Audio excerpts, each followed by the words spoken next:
امن والا شہر، سلامتی والا شہر، جہاں آدم کی دعا قبول ہوئی، حضرت ابراہیم کی قربانی قبول ہوئی، وجہ تخلیق کائنات یعنی کہ حضور صلی اللہ علیہ وسلم کی ولادت ہوئی۔ کیسا مقدس شہر ہے، کیسا محترم شہر ہے، کیا کیا نسبتیں اور فضیلتیں حاصل ہیں کہ جہاں سے ہجرت کے وقت رسول اللہ نے مقام حضورہ پر کھڑے ہو کر مخاطب کیا تو گویا ہوئے کہ تو اللہ کی ساری زمین سے بہتر ہے اور اللہ کو ساری زمین سے زیادہ محبوب ہے۔ اگر مجھے تجھ سے نکل جانے پر مجبور نہ کیا جاتا تو میں ہرگز نہ جاتا۔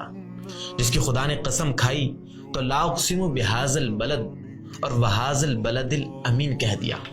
خدا نے فضیلت بڑھائی تو شہر امن بنا دیا، جنگ و جدال کو حرام کر دیا، اور یہ فضیلت بتائی تو مقدس ترین کتاب کا انتخاب کیا اور وجعلنا حرما آمنا کہہ دیا۔